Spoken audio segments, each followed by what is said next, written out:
ఉండదు. ఆ టాపిక్ నుంచి మనం పక్కకు అటు ఇటు కూడా వెళ్ళాం, ఒక లైన్ అటు కూడా వెళ్ళను నేను. భాను ప్రకాష్ గారు, ఇవాళ సైలెంట్ అబ్జర్వర్గా ఉన్న భానుప్రకాష్ అలాగే బీజేపీ మొత్తం వ్యవహారం మీద ఎక్కడో మీ మీద అనుమానపు చూపులు, అనుమానపు మాటలు. అంటే ఎలక్షన్ కమిషన్ బీజేపీ కనుక కూటమిలో లేకపోతే ఎలక్షన్ కమిషన్ వ్యవహరించే తీరు వేరేలా ఉండేది. ఇవాళ బీజేపీ, టీడీపీ, జనసేన కూటమి అయిన తర్వాత కంప్లీట్గా ఎలక్షన్ కమిషన్ వ్యవహరించిన తీరు ఒకలా ఉంది, వైసీపీని టార్గెట్ చేసింది అని. ఇవాళ వైఎస్ఆర్సీపీ డైరెక్ట్ అటాక్ చేస్తోంది ఎలక్షన్ కమిషన్ని. ఏమనిపిస్తోంది మీకు? రిషన్న, మీకు ప్యానల్ నుండి పెద్దలందరికీ నమస్కారాలు. నమస్కారం. మీరు ఈ డిబేట్ని వైసీపీ వర్సెస్ ఈసీ అని పెట్టారు. నేను వైసీపీ వర్సెస్ ఓటర్ అని అడుగుతున్నా. వైసీపీ వర్సెస్ ఓటర్ ఎందుకంటున్నారంటే, తెనాల్లో లైన్లో రమ్మందానికి చెంప చెల్లమని ఇచ్చాడు ఒక ఆమె ఎమ్మెల్యే. ఇక్కడ మాచర్లో మహేష్ గారు చెప్తున్నట్టు ఒకవేళ అక్కడ ఏదైనా జరిగిందనుకోండి, 4 పర్యాయాలు గౌరవ శాసనసభ్యులు ఉన్నట్టు ఈ ఎమ్మెల్యే గారు ఏం చేయాలి? ఎలక్షన్ కమిషన్ ఉంది కదా, దాన్ని కంప్లైంట్ చేయాలి కదా. పోయి పగలగొడతారా ఎవరన్నా? ప్రజా తీర్పును పగలగొడతారా చెప్పండి? ఒక ఎమ్మెల్యేగా పనిచేసిన వ్యక్తి అది చేయడం సమంజసమా? ఒకవేళ అంబటి గారు కానీ సజ్జల గారు కానీ అంటున్నారు అది ఫేక్ వీడియో మార్ఫింగ్ అని. కాదు అని చెప్పి మేము అనుకుంటున్నాం, ప్రజలు కూడా అనుకుంటున్నారు. ఎందుకంటే వారు పోయినటువంటి విధానం కానీ అక్కడ జరిగినటువంటి సంఘటనలు కానీ మనం కానీ పరిశీలించినట్టయితే అది ఖచ్చితంగా ఫేక్ వీడియో కాదని మాకు అనిపిస్తోంది.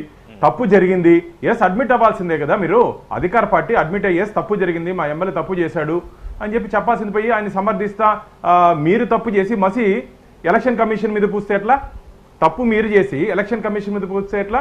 అంటే అధికారులను నమ్ముకొని మీరు అధికారంలోకి రావాలనుకుంటున్నారా? ఫస్ట్ పాయింట్ నాది. ఎందుకంటే డీజీపీని మార్చారు, ఎస్పీని మార్చారు అంటున్నారు. మీరు బాగా పనిచేస్తుంటే ప్రజలు మీకు ఓటేస్తుంటారు. అధికారంతో మీకు ఏం సంబంధము? ఏ అధికారం ఉంటే మీకేం సంబంధము? కాబట్టి ఇది పూర్తిగా అధికార పార్టీ తప్పు చేసి ఎన్నికల కమిషన్ మీద నెప్పుతున్నారు. ఇంకోటి కూడా చెప్పారు, అంటే భారతీయ జనతా పార్టీ ఢిల్లీ నుంచి దీపక్ మిశ్రా అనే పోలీస్ ఆఫీసర్ని మీరు అబ్జర్వర్ గా పెట్టారని, అతను మొత్తం ఎస్పీలందరికీ ఫోన్లు చేసి బెదిరించాడని, కూటమికి అనుకూలంగా పని చేయకపోతే మీ సంగతి చూస్తా అని బెదిరించాడని కదా వాళ్ళు వైఎస్ఆర్సీపీ క్లియర్ గా చేస్తున్న విమర్శ. అరే రామ, ఎలక్షన్ కమిషన్ ఒక అటానమస్ బాడీ అది దాన్ని ఎవరు ఇన్ఫ్లుయెన్స్ చేయలేరు.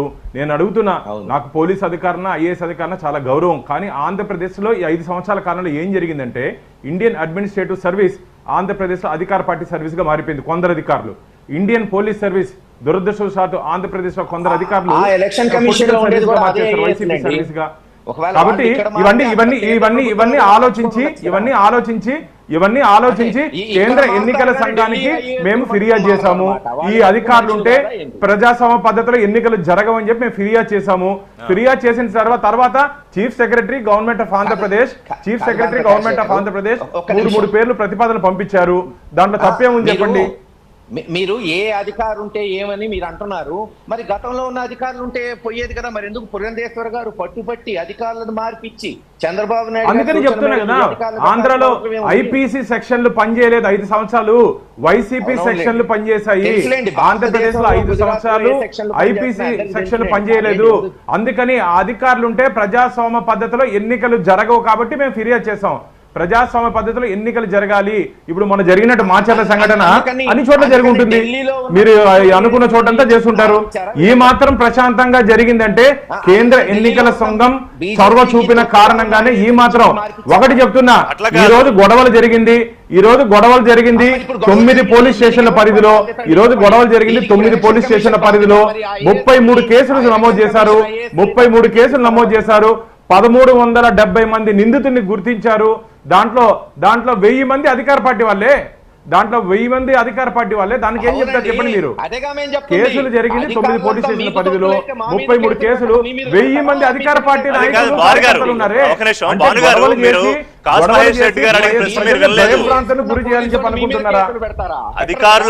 అధికారులంతా మీరు పెట్టుకున్న వాళ్ళు అయితే మీ మీద కేసులు పెడతారా? ఎందుకంటే ఏమన్నారంటే, ఇంకో సీరియస్ కామెంట్ కూడా చేశారు. ఢిల్లీలో కూర్చున్న ఈసీ పెద్దలు అంటే కేంద్ర ఎన్నికల సంఘం తమ ఇష్టానుసారం తీసుకున్న నిర్ణయాల ఫలితమే ఆ హింసకి కారణం అని కూడా సీరియస్ ఎలిగేషన్ చేసింది వైసీపీ మీ మీద.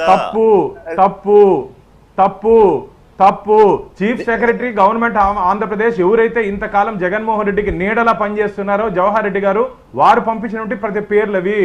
ఎవరికి షాడో లాగా ఉన్నారో ఈ 5 సంవత్సరాలు కవచంలా ఎవరు ప్రొటెక్ట్ చేస్తున్నారో వారు పంపించినటువంటి పేర్లు. భారతీయ జనతా పార్టీనో భానుప్రకాష్ పంపించిన పేర్లు కావవి. Chief secretary government of Andhra Pradesh పంపించిన పేర్లు. కాబట్టి ఇది పూర్తిగా తప్పు వాళ్ళు చేసి మసి పక్కన వాళ్ళకి పూసే ప్రయత్నం మహేష్ రెడ్డి గారు, ఇప్పుడు మీరు ముగ్గురు సమాధానం చెప్పాలి. ఇంకొక జనసేన శ్రీనివాస్ గారు కూడా మాట్లాడేశాక మీరు మొత్తం చెప్తారు. శ్రీనివాస్ గారు, ముగ్గురికి కాదు నలుగురికైనా చెప్తాను. సో శ్రీనివాస్ గారు, ఇప్పుడు విషయం ఏంటంటే క్లియర్గా మళ్ళీ మొత్తం ఏమి అడగట్లేదు.